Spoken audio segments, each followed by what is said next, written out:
Hello students, यहाँ पे हम 11th mathematics part 1 chapter number 9 probability के एमसीक्यूज कर रहे हैं. ठीक. First question, there are 5 girls and 2 boys, then the probability that not 2 boys are sitting together for a photograph is. Okay, 5 girls and 2 boys है और हमें probability find करना है कि एक फोटोग्राफ के लिए ये 2 बॉयज साथ में नहीं बैठेंगे. ओके, तो total outcomes and favourable outcomes find करते हैं, प्रोबेबिलिटी मिल जाएगी.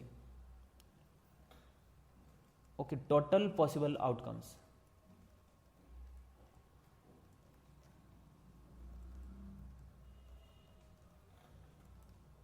टोटल पॉसिबल आउटकम्स होंगे कि 5 गर्ल्स एंड 2 बॉयज को कितने नंबर ऑफ तरीके से अरेंज कर सकते हैं. 5 गर्ल्स 2 बॉयज तो 7 हुए. 7 को कितने नंबर ऑफ तरीके से अरेंज कर सकते हैं? नंबर ऑफ वेज से 7 फैक्टोरियल वेज से. राइट. फेवरेबल आउटकम्स में क्या होंगे कि इन 7 फैक्टोरियल में से हमें सिर्फ वही लेना है जब 2 बॉयज साथ में नहीं बैठेंगे. राइट. सो पॉसिबल आउटकम्स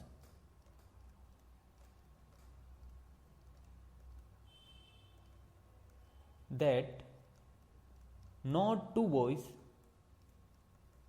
मतलब बॉयज 2 ही है, no 2 boys are sitting together. Okay, girls है यहां पे 5, G1, G2, G3, G4, G5. Okay, तो बॉयज के लिए कौन कौन सी जगह बची? 1, 2, 3, 4, 5, 6. अगर इन जगह पे बैठेंगे बॉयज तो साथ में नहीं बैठेंगे. ओके, बॉयज है 2 और प्लेस है 6, तो 6 प्लेस पे 2 बॉयज को अरेंज करने के टोटल नंबर ऑफ तरीके कितने होंगे? 6p2. यस. ओके, बॉयज तो अरेंज हो गए, गर्ल्स भी तो आपस में अरेंज हो सकती है. 5 गर्ल्स है, 5 प्लेस है, तो 5 फैक्टोरियल से अरेंज होगी. ये फेवरेबल आउटकम्स है, ये टोटल आउटकम्स है, तो प्रोबेबिलिटी आ जाएगा.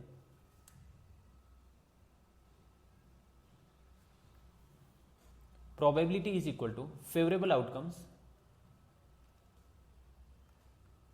Upon total outcomes. Okay, favourite इसको थोड़ा सिंप्लीफाई करते हैं ना. 6 फैक्टोरियल अपॉन 6 माइनस 2 फैक्टोरियल यानी कि 4 फैक्टोरियल. ओके, इंटू 5 फैक्टोरियल, ये as it is. So this is 6 into 5 into 4 factorial into 5 factorial upon 4 factorial, ये as it is. Okay, 6 factorial को ऐसे लिखा 6 इंटू 5 इंटू 4 फैक्टोरियल, 4 से 4 गया, तो ये बना 30 इंटू 5 फैक्टोरियल. 5 फैक्टोरियल को एज इट इज लिख रहा हूं क्योंकि डिनोमिनेटर में 7 फैक्टोरियल आएगा, तो फैक्टोरियल से फैक्टोरियल कैंसिल करेंगे, एक्सपेंड नहीं कर रहा हूं इसको. ठीक है. फेवरेबल आउटकम्स कितने? 30 इंटू 5 फैक्टोरियल और डिनोमिनेटर में 7 फैक्टोरियल. अब 30 इंटू 5 फैक्टोरियल अपॉन 7 फैक्टोरियल यानी कि 7 इंटू 6 इंटू 5 फैक्टोरियल. 5 फैक्टोरियल से 5 फैक्टोरियल गया और ये 36 से 5 times, so this is 5 upon 7. 5 upon 7 is final answer. Option D. Second question. In a jar, there are 5 black marbles and 3 green marbles. Okay, एक jar है जिसमें 5 black marbles हैं and 3 green marbles है. ठीक है. 2 marbles are picked randomly, one after the other without replacement. Okay, without replacement.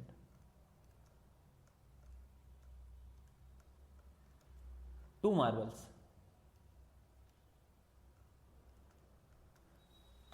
2 marbles picked randomly, one after the other without replacement. What is the probability that both the marbles are black? Okay, जो 2 marbles हमने pick किए, क्या probability है कि दोनों के दोनों marble black होंगे? यानी कि first marble black and second marble black. देखते फर्स्ट मार्बल के ब्लैक आने की क्या प्रोबेबिलिटी. ब्लैक है 5, फेवरेबल है 5 और टोटल है 8. एंड है इसलिए इंटू करेंगे. सेकेंड मार्बल के ब्लैक तो देखो विदाउट रिप्लेसमेंट है ना, तो जो मार्बल पहले वाला ब्लैक आया वो अभी वापस नहीं जाएगा. सो बचे कितने? 4. और टोटल कितने? 4 प्लस 3 7. बस ये आंसर है. 8 4 से 2 times 5 upon 14. Option A correct. क्या था इसमें? कुछ भी नहीं। आप देखो ना 5 ब्लैक 3 ग्रीन है, तो फर्स्ट के ब्लैक आने की क्या प्रोबेबिलिटी 5/8, फिर सेकंड के ब्लैक आने की 4/7। इतना सिंपल। ठीक है।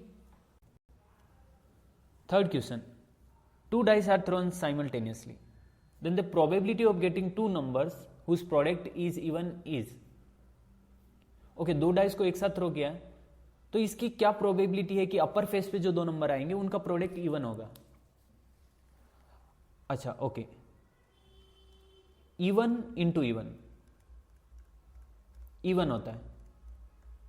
जैसे 2 इंटू 2 4 इवन है, 2 इंटू 10 20 इवन है। ओके, इवन इंटू ऑड ये भी इवन होता है। जैसे 2 इंटू 1 2 होता है, 4 into 5 20 even. Yes, even into odd is even. लेकिन odd into odd is odd. किसी को भी देख लो आप, 1 इंटू 3 3, 3 इंटू 13 39। हमें प्रोडक्ट इवन चाहिए, यानी कि ये 2 possibility, even into even, even into odd. तो डाइस को थ्रो कर रहे हैं, सिंपल स्पेस क्या बनेगा, मतलब सिंपल स्पेस में जो एलिमेंट्स आएंगे वो ऐसे आएंगे ना, 1 1 1 2 1 3 1 4 1 5 1 6, और यहां से 2 1 2 2, इस तरह से ये चलता रहेगा, 3 1 4 1 5 1 6 1 एंड लास्ट में 6 6। राइट, तो अपर फेस पे अगर 1 1 आएंगे, दोनों ऑड है, मल्टीप्लीकेशन कितना होगा 1 होगा। हम यहां से भी देख सकते हैं, अगर ऑड ऑड है तो दोनों का मल्टीप्लीकेशन ऑड ही होने वाला है। सो ये अपने फेवरेबल आउटकम्स में नहीं आएंगे। अच्छा, प्रोबेबिलिटी के लिए क्या होता है, favourable outcomes upon total outcomes, right. Probability equal to favourable outcomes upon total outcomes. अब इसमें टोटल आउटकम्स तो 30 आने वाले, क्योंकि 2 डाइस थ्रो कर रहे हैं, टोटल आउटकम्स तो 30 आएंगे, 1 1 1 2 1 3 अप टू 6 6 तक। फेवरेबल कितने हैं वो देखना, और फेवरेबल कौन से होंगे, जब अपर फेस पे जो नंबर आएगा उनका प्रोडक्ट इवन। इवन कब नहीं आएगा, जब ओड इंटू ओड होगा। जैसे 1 इंटू 1 1 इंटू 3 1 इंटू 5, आप देख रहे हो 1 इंटू 1 1 इंटू 3 1 इंटू 5, राइट। अब ये 2 है, मतलब फर्स्ट डाइस पे 2 ले रहे, 2 1 2 2 2 3, तो इसमें तो सारे ही ऐसे नंबर, सारे ऐसे पेयर बनेंगे जिनका प्रोडक्ट इवन होगा। जैसे 2 into 2 even into even, 2 into 1 even into odd, तो ये तो इवन ही बनने वाला है। यानी कि इस रो में, इस रो में और इस रो में सारे के सारे 6 एलिमेंट्स ये कंडीशन को सेटिस्फाई करेंगे, मतलब फेवरेबल आउटकम्स में से आएंगे। और 1 के केस में 1 1 1 3 1 5, वैसे ही 3 1 3 3 3 5 5 1 5 3 5 5। कितने हैं जिनको एक्सक्लूड करना, बिकॉज इनका मल्टीप्लीकेशन ऑड आ रहा है। कितने, 1 2 3 4 5 6 7 8 9, 36 में से 9 को माइनस करना है। कितना आ रहा है, 27/36 है क्या कोई ऑप्शन? अच्छा 3 से नहीं, 9 से दोनों कैंसिल आउट हो रहे हैं। 9 से ये 3 टाइम्स, 9 से ये 4 टाइम्स, 3/4 आंसर है, ऑप्शन ए। इजी क्वेश्चन है, आप देख सकते हो। अच्छा, अगर ऐसे सिंपल स्पेस बना के नहीं लिखना ना, किसी दूसरे तरीके से करना है, ठीक है, सिंपल स्पेस बना के करते तो समझ आता प्रॉपर तरीके से। लेकिन अगर जल्दी करना है और कम टाइम में करना है तो दूसरा मेथड है इसको करने का। मतलब ये जो इधर लिखा वो तो हमें पता ही होना चाहिए। फेवरेबल आउटकम्स के लिए क्या होता है, क्या होगा, जब 2 डाइस थ्रो करेंगे तो इवन इंटू इवन इवन होगा, इवन इंटू ऑड इवन होगा। यानी कि दोनों में से कोई एक डाइस पे अगर इवन होगा तो प्रोडक्ट इवन होगा, राइट। ओके, अगर स्टेटमेंट के फॉर्म में लिखूं तो 1 of the 2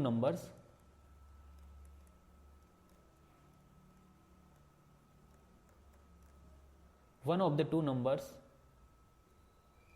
must be even to get product even। समझ गए होंगे बात को।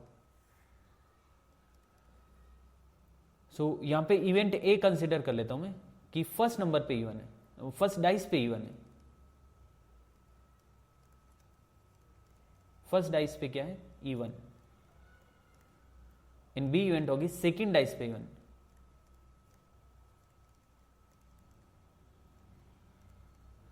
अच्छा, फर्स्ट डाइस पे इवन होने की कितनी पॉसिबिलिटीज है? फर्स्ट पे इवन मतलब 2 डाइस थ्रो कर रहे हैं, फर्स्ट पे इवन यानी कि 2 4 6 3 नंबर्स। जब सिर्फ फर्स्ट पे इवन बोल रहा हूं तो सेकंड पे तो कितने ही हो सकते हैं? कितने ही मतलब 6 है ना, तो 1 2 3 4 5 6 कोई भी हो सकता है। ओके, सो मल्टीप्लाई करेंगे तो ये आएगा 18। और सेकंड डाइस पे इवन यानी कि सेकंड डाइस पे 2 4 6, तो फर्स्ट पे कौन? 1 2 3 4 5 6, सारे 6 नंबर्स। सो इधर 3 इधर 6, तो कितने? 18। अब फर्स्ट डाइस पे इवन, सेकंड डाइस पे इवन इसमें लिया, तो इसमें दोनों डाइस पे इवन वाले भी काउंट हो गए, इसमें भी हो गए, इसमें भी हो गए। तो दोनों डाइस पे इवन उनको हम माइनस करेंगे फेवरेबल आउटकम्स के लिए। मतलब ये तो 36 बने अभी। दोनों डाइस पे इवन कब कब होंगे? जैसे यहाँ पे 2 4 6, इधर भी 2 4 6, यानी कि इधर 3 नंबर्स इधर 3 नंबर्स, कितने हुए? 9। सो 18 + 18 - 9, ये है फेवरेबल आउटकम्स। समझे बात को? फर्स्ट डाइस पे इवन तो 3 × 6, सेकेंड डाइस पे इवन तो 6 × 3, ये हुए 36 टोटल। अब इसमें से वो भी 2 बार काउंट होगी जिनमें दोनों पे इवन है। जैसे हम फर्स्ट पे इवन बोल रहे हैं ना, तो सेकंड पे भी तो हमने इवन ले लिया है। ओके, ठीक है, सेकंड पे इवन आ सकते हैं लेकिन 2 बार नहीं आ सकते। अब इसमें फर्स्ट सेकंड पे इवन तो फर्स्ट पे भी इवन आ गए, सो एक बार माइनस करना होगा। और कितना? 9, यानी कि 18 + 18 - 9 और फेवरेबल आउटकम से 36। This is our probability. कितना हो रहा? 36 - 9/36, वही बन रहा 27/36, यानी कि 3/4। ओके, ऑप्शन ए करेक्ट है। दोनों मेथड बता दिए, आप डिसाइड करो आपको कौन सा अच्छा लगा। 4th question, in a set of 30 shirts 17 are white and rest are black. Okay,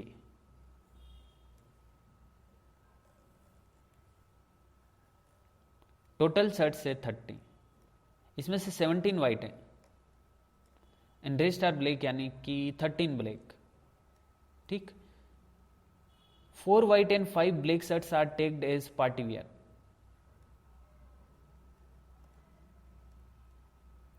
कितने? 4 white and 5 black party wear है, party wear shirts. If a shirt is chosen at random from this set, the possibility of choosing a black shirt और a party wear shirt is. Okay, इस question में हमें find करना है कि randomly इसमें से एक शर्ट सेलेक्ट करें तो क्या प्रोबेबिलिटी है कि वो एक शर्ट या तो ब्लैक होगा या पार्टी वेयर शर्ट होगा, राइट? तो डायरेक्टली भी कर सकते हैं इस क्वेश्चन को, ऐसा कुछ खास है नहीं इसमें। हमें फाइंड करना ब्लैक शर्ट या फिर पार्टी वेयर। तो टोटल आउटकम्स तो 30 है, इसमें तो किसी को डाउट ही नहीं है, क्योंकि हम जो एक शर्ट सेलेक्ट करें वो 30 शर्ट्स में से सेलेक्ट करें। सो टोटल आउटकम्स 30 है, मतलब प्रोबेबिलिटी में डिनोमिनेटर में 30 आने वाला है। न्यूमरेटर में क्या होगा? फेवरेबल आउटकम्स, या तो ब्लैक शर्ट या पार्टी वियर।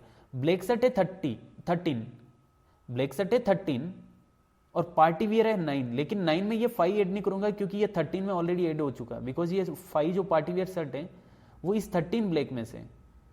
सो या तो ब्लैक या पार्टी वियर है ना, तो 13 + 4 17, राइट? और है, इसका मतलब ऐड करेंगे ना 4 + 13। ये 5 क्यों नहीं ऐड किया? क्योंकि ये ऑलरेडी इस 13 में आ चुका है, दूसरी बार ऐड नहीं करना इसको। 13/30, ऑप्शन डी करेक्ट है। ओके, ये तो डायरेक्ट मेथड था। अगर प्रॉपर मेथड से करना तो वो भी डिस्कस कर लेंगे। यहां पे मैं ए कंसिडर कर रहा हूं ब्लैक शर्ट को, मतलब जो हम शर्ट चूज कर रहे हैं वो ब्लैक शर्ट है, और बी कंसिडर कर रहा हूं पार्टी वेयर शर्ट को।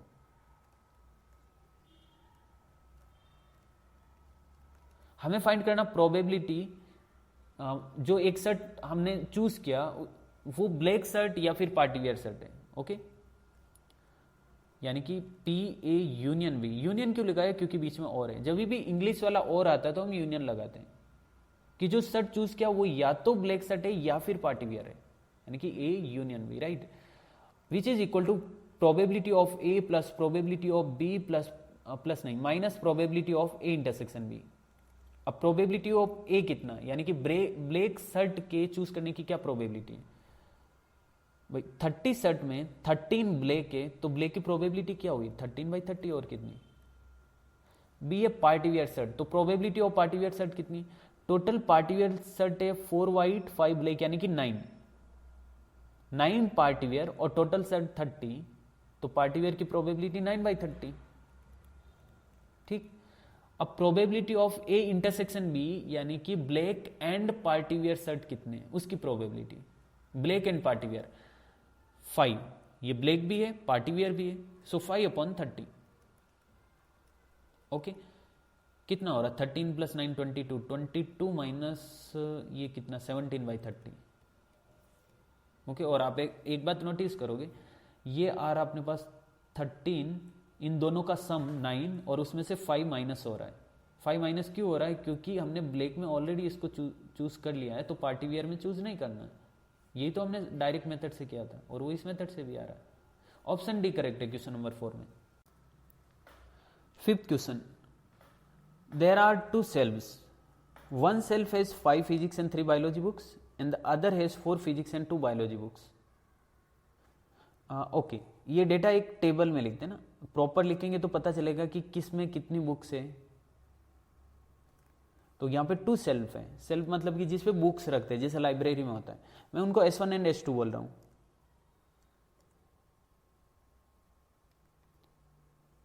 ओके, फर्स्ट शेल्फ में 5 फिजिक्स 3 बायोलॉजी बुक्स हैं, 5 physics and 3 biology books. Second में 4 physics and 2 biology books, 4 physics and 2 biology books. Okay okay, the probability of drawing a physics book is, हमें यहां पे इस question में find करना है कि फिजिक्स बुक को चूज करने की या ड्रॉन करने की क्या प्रोबेबिलिटी है। तो पहले हमें S1 S2 में से सेल्फ को सिलेक्ट करना होगा। अब 2 ही सेल्फ है, दोनों को चूज करने की इक्वल प्रोबेबिलिटी है। सो फर्स्ट सेल्फ को चूज करने की प्रोबेबिलिटी 1/2। और अगर हमने फर्स्ट सेल्फ चूज किया है, देखो यहाँ पे 1/2 जैसे लिखा ना, अभी सेकंड की बात नहीं होगी, सिर्फ फर्स्ट की बात होगी। अगर फर्स्ट सेल्फ को चूज किया तो इसमें फिजिक्स के आने की क्या प्रोबेबिलिटी है? 5/8। यस, 5 फिजिक्स बुक टोटल 8, तो 5/8। या फिर अगर मैंने सेकेंड सेल्फ को चूज किया तो फिजिक्स के आने की क्या प्रोबेबिलिटी है? 4/6। यस,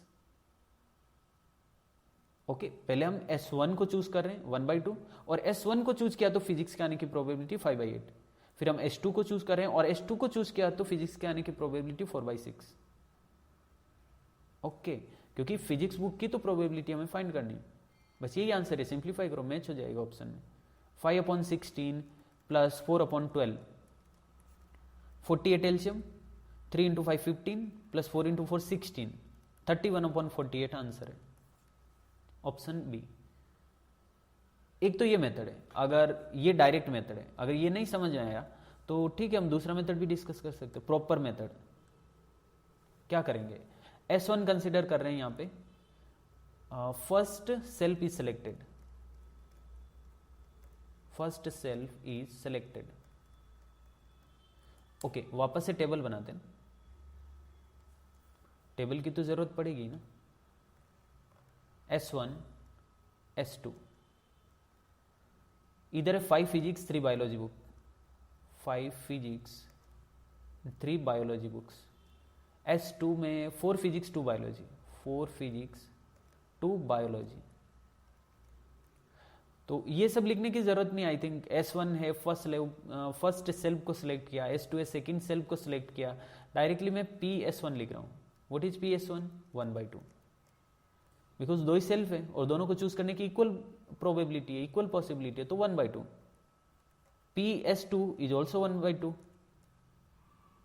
ओके, और यहां पे P कंसिडर करें ड्राइंग ए फिजिक्स बुक।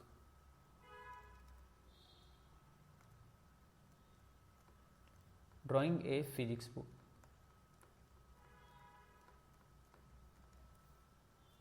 ओके, हमें PA फाइंड करना, यही तो फाइंड करना, ड्राइंग ए फिजिक्स बुक। ओके, इसके लिए हमें पहले ये फाइंड करना पड़ेगा प्रोबेबिलिटी ऑफ P/S1, यानी कि S1 अगर चूज करें तो फिजिक्स की प्रोबेबिलिटी कितनी है, और वैसे ही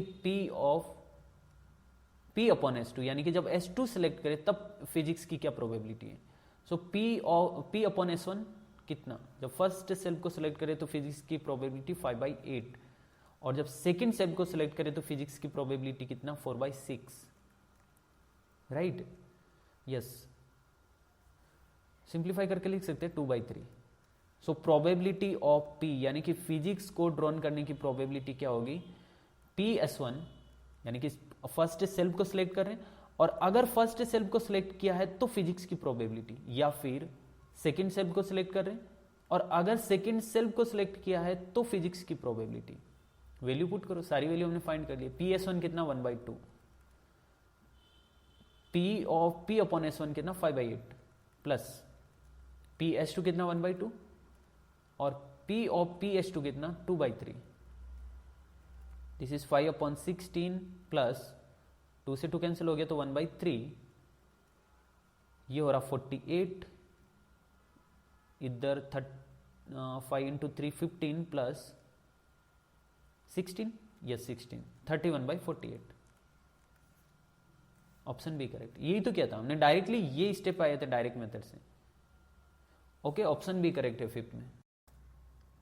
question number 6, two friends A and B apply for a job in the same company. The chances of A getting selected is 2/5 and that of B is 4/7.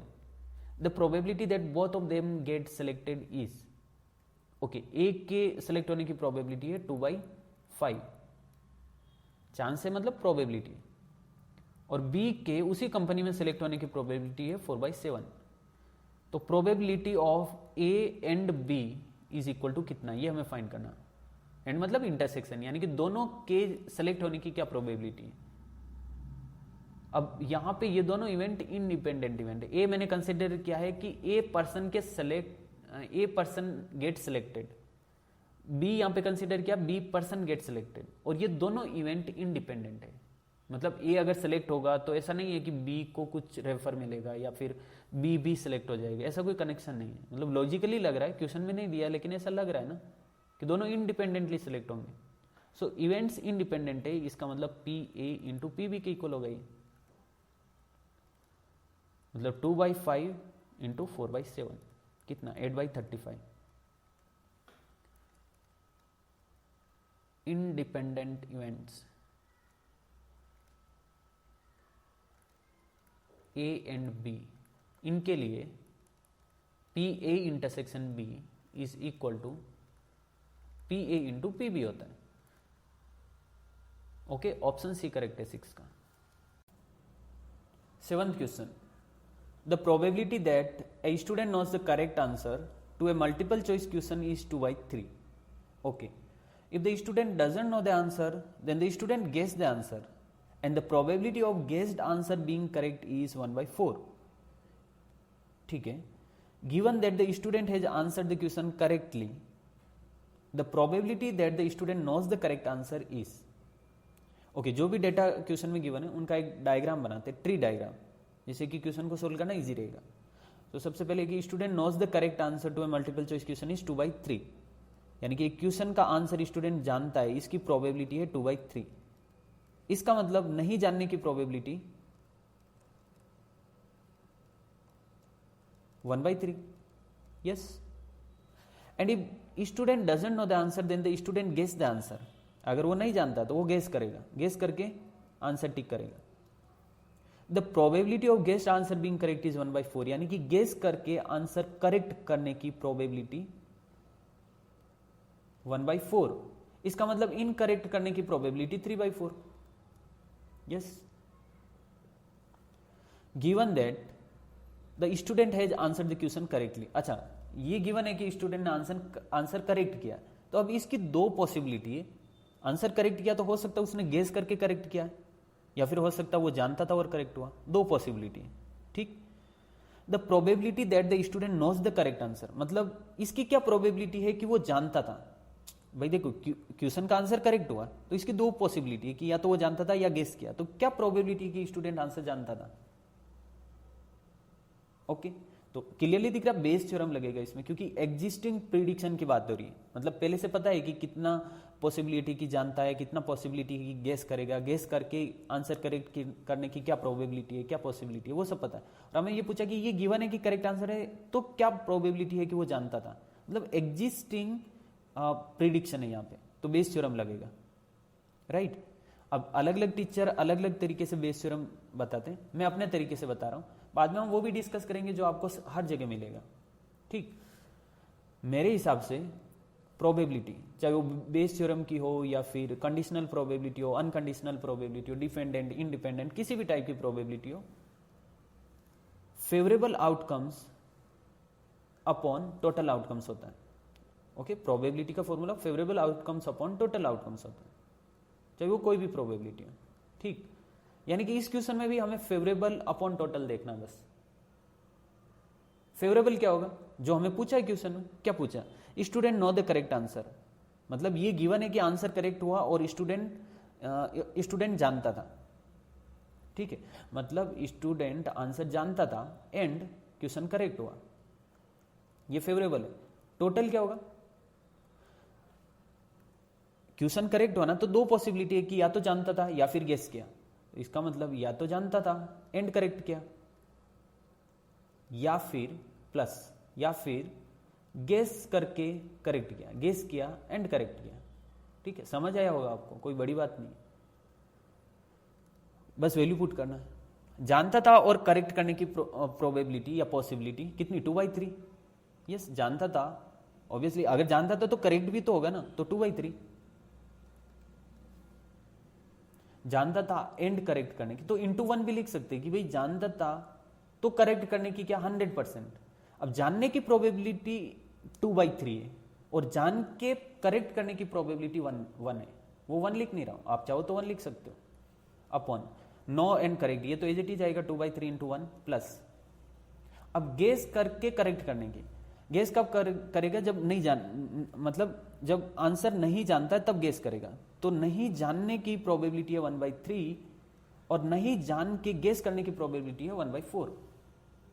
ठीक, बस हो गया, ये आपको अच्छे से समझना चाहिए। 1/3 इंटू 1/4 क्यों किया, नहीं जानने की यानी कि गेस करने की प्रोबेबिलिटी 1/3 एंड गेस करके करेक्ट आंसर करने की प्रोबेबिलिटी 1/4।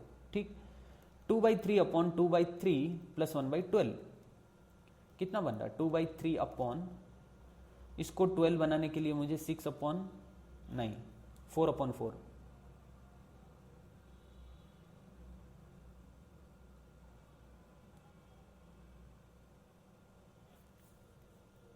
4/4 नहीं, मतलब 12 बनाने के लिए 4/4 और इसको 12 बनाने के लिए 4/4 और प्लस 1/12 एज इट इज, ताकि 12 12 12 कैंसिल हो जाएगा। इधर न्यूमरेटर में बचा है 8, इधर बचा 8 + 1, मतलब आंसर आएगा 8/9। 8/9 आंसर है, ऑप्शन डी, और ये बेस्ट मेथड है। ठीक है, कितने भी लेंथी क्वेश्चन हो ना, तो भी इस तरीके से ट्री डायग्राम बना के करते तो हो जाता है। अब एक वो मेथड भी डिस्कस कर लेते जो आपको हर जगह मिलेगा। ओके, सो हमें गिवन क्या है, given that student has answered the question correctly, इसको हम ए कंसिडर करते हैं। यस, इन जनरल ऐसे करते हैं, जो हमें गिवन होता है उसको ए कंसिडर करते हैं। So student answered the question correctly is a, student answered the question correctly. ठीक, E1। अब अगर स्टूडेंट ने आंसर करेक्ट किया है तो किस किस तरीके से कर सकता है, या तो वो आंसर जानता था या फिर उसने गेस किया। सो E1 हम यहां पे कंसिडर करेंगे, स्टूडेंट आंसर जानता था, student know the answer. Yes, ऐसा ही तो करते हैं। E2 इज स्टूडेंट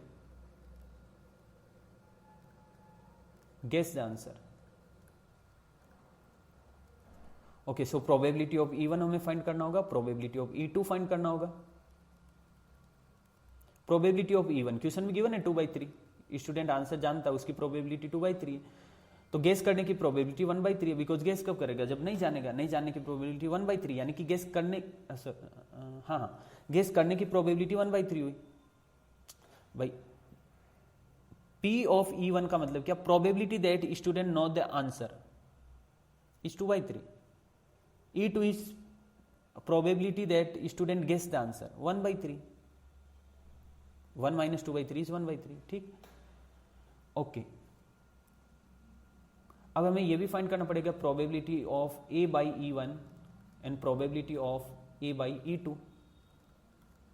यानी कि स्टूडेंट आंसर जानता था, तो करेक्ट करने की प्रोबेबिलिटी कितनी है? 1 है वो तो। अगर स्टूडेंट जानता है तो करेक्ट करेगा ही करेगा ना 100%। क्वेश्चन में गिवन नहीं है, लेकिन लॉजिकली बोल सकते हैं ना, probability of A by E1 का मतलब क्या? ई1 गिवन है तो ए के होने की क्या प्रोबेबिलिटी? ई1 गिवन है मतलब स्टूडेंट नो द आंसर, ये पता है कि स्टूडेंट आंसर जानता है, तो स्टूडेंट के आंसर करेक्ट करने की प्रोबेबिलिटी कितनी? 100%। और P of A by E two का मतलब क्या? E2 अगर है ट्रू है, मतलब E2 इवेंट हो चुकी है, तो ए के होने की प्रोबेबिलिटी, यानी कि अगर स्टूडेंट गेस करता है तो आंसर करेक्ट करने की प्रोबेबिलिटी कितनी है? गेस करके आंसर करेक्ट करने की प्रोबेबिलिटी 1/4 है।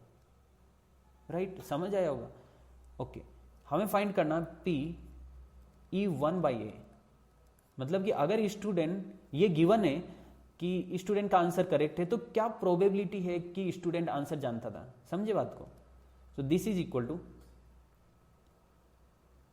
Probability of E1, favourable outcomes में क्या आएगा? Probability of E1 into probability of A by E1 upon, ये तो as it is, probability of E1 into probability of A by E1 plus probability of E2 into probability of A by E2।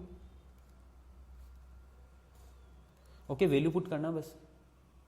E1 2/3, A by E1 1 upon 2/3 into 1 plus E2 1/3, A by E2 1/4। Same अपना यही तो बना था last में, इसको simplify करेंगे 8/9 आएगा। Option D correct. Okay, 8th question, bag 1 contains 3 red and 4 black balls while another bag 2 contains 5 red and 6 black balls. Okay, one ball is drawn at random from one of the bags and it is found to be red. The probability that it was drawn from bag 2 is, ठीक है, tree diagram बनाते हैं, मतलब ऐसा लग रहा है ना बेस थ्योरम लगेगा, क्योंकि बैग 1 में कुछ रेड एंड ब्लैक बॉल है, बैग 2 में भी कुछ रेड एंड ब्लैक बॉल्स हैं। एक किसी एक बैग से रेंडमली एक बॉल हमने पिक किया, बाहर निकाला और पता चला कि वो रेड है। अब प्रोबेबिलिटी फाइंड करना है कि वो बैग 2 से है, तो एग्जिस्टिंग प्रिडिक्शन की बात हो रही है ना, कि बैग गिवन है, बैग में पता है कितनी रेड बॉल है कितनी ब्लैक बॉल है, हमने बॉल भी पिक कर ली और ये भी पता चल गया कि वो रेड है। अब फाइंड करना है कि वो बैग 2 से, existing prediction, yes, Bayes theorem लगेगा। ट्री डायग्राम बनाते हैं और अच्छे से समझेगा। सो बैग 1 में 3 red and 4 black balls,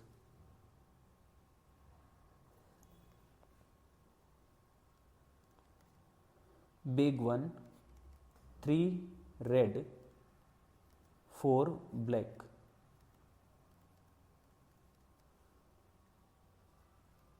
bag 2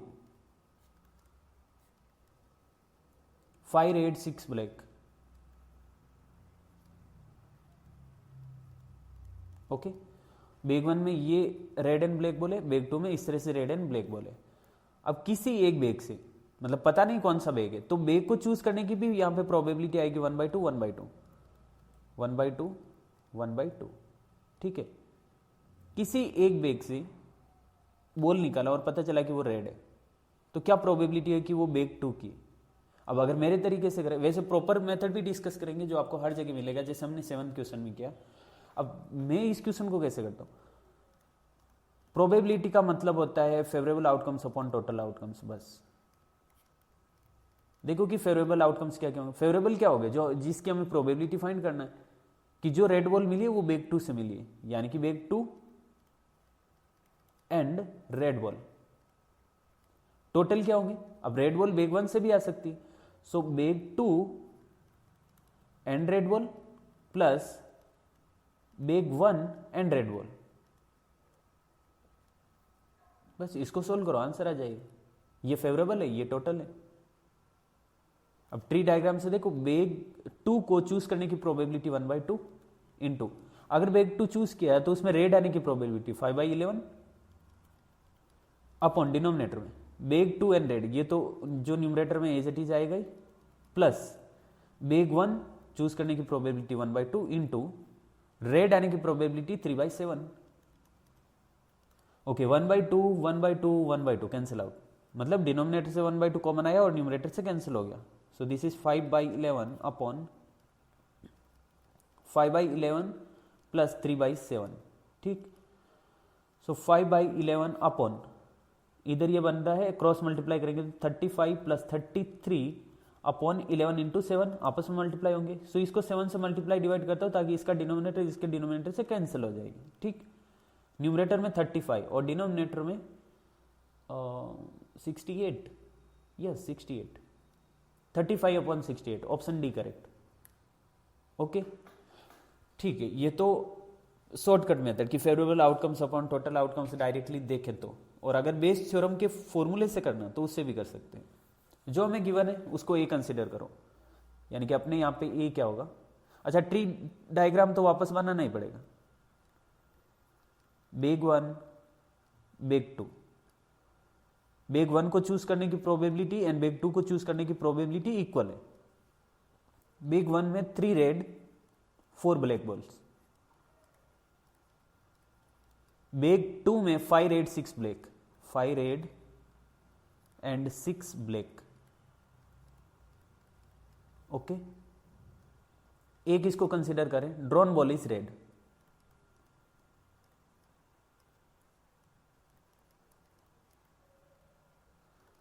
red ball किस किस में, बेग 1 एंड बेग 2 में।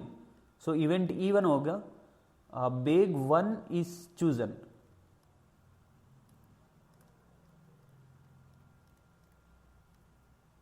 and E2 is bag 2 is chosen. Okay, so probability of E1, यही तो करते हैं बेस थ्योरम के क्वेश्चन में, सब में यही करते हैं।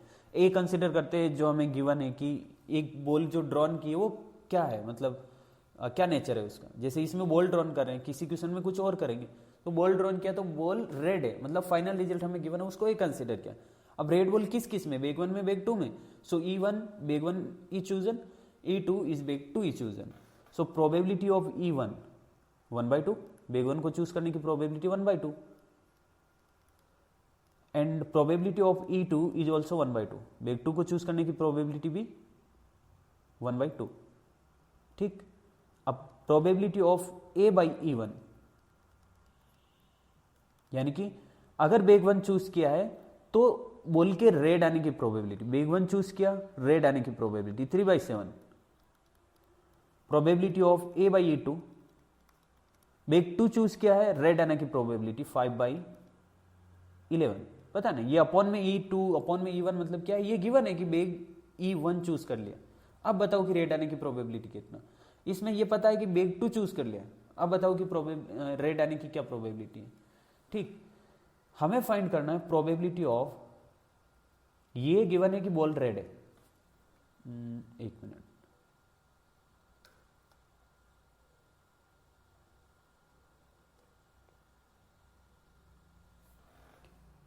प्रोबेबिलिटी ऑफ, ये गिवन है कि बॉल रेड है, तो क्या प्रोबेबिलिटी है कि वो बेग 2 से आई है, यानी कि E2, बिकॉज E2 हमने किसको कंसिडर किया है, बेग 2 को, मतलब एक इवेंट जिसमें हमने बेग 2 चूज किया, right. Okay, E2/A, this is equal to probability of E1 into probability of A/E1। नहीं ना, न्यूमरेटर में E2, मतलब बेग 2 की बात हो रही है ना, तो न्यूमरेटर में E2 और डिनोमिनेटर में ये दोनों, probability of E2 into probability of A/E2 plus probability of E1 into probability of A/E1। Value put करो, सोल्व करो, जो भी आंसर आएगा फाइनल आंसर होगा।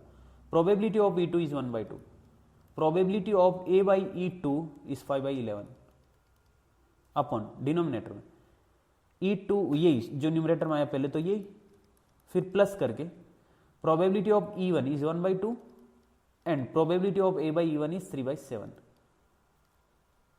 इसे पहले वाले मेथड से जो किया था वो डायरेक्टली ये बना था, इसको सिंप्लीफाई करने पे आएगा 35/68, ऑप्शन डी करेक्ट। ठीक है,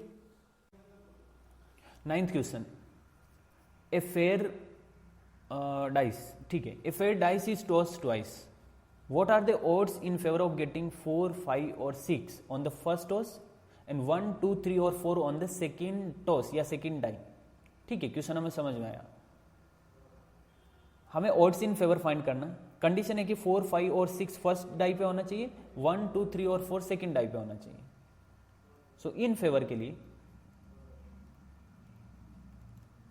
4, 5 और 6 फर्स्ट डाइस पे, 4, 5 और 6 मतलब 3 नंबर्स, एंड 1, 2, 3 और 4 सेकेंड डाइस पे मतलब 4 नंबर्स, 1, 2, 3 या 4, ये 4 नंबर्स है, 4, 5, 6 3 नंबर्स है, तो टोटल कितने कॉम्बिनेशन, 12 कॉम्बिनेशन, समझे? यस। अब टोटल आउटकम्स कितने, क्योंकि एक फेड डाइस को 2 बार टॉस करें तो टोटल आउटकम 36 होंगे, 1, 1, 1, 2, 1, 3, 1, 4 अप टू 6, 6 तक 36। अच्छा, टोटल आउटकम 36, फेवर में 12, तो अगेंस्ट कितने, 36 माइनस 12 यानी कि 24। So odds in favour, final answer क्या होगा अपना, ऑड्स इन फेवर, रेशियो में होता है ये, ऑड्स इन फेवर में है 12, अगेंस्ट में 24, सो रेशियो होगा I think 1:2। Yes, option C correct है। 10th question, the odds against an event are 5:3 and the odds in favour of another independent event are 7:5। ठीक है, the probability that at least one of the two events will occur is, okay, यहाँ पे 2 event की बात हो रही है जिसमें से एक इवेंट में ऑड अगेंस्ट गिवन है और दूसरी इवेंट में ऑड्स इन फेवर गिवन है। सो फर्स्ट इवेंट को मैं इवेंट 1 कंसिडर कर रहा हूं।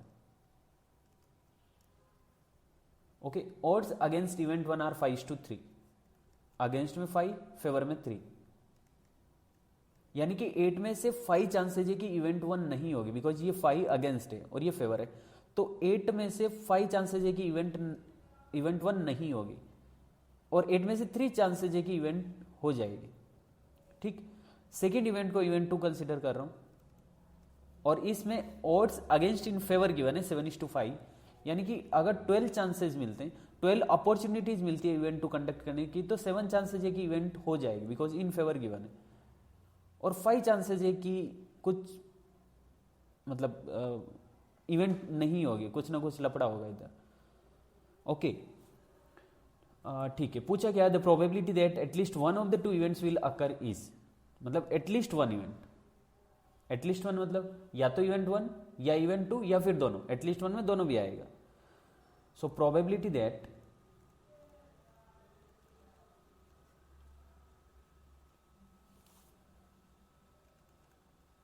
At least one of the two events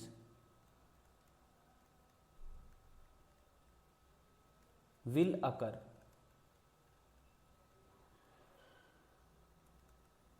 this is equal to 1 minus none of the two events will occur.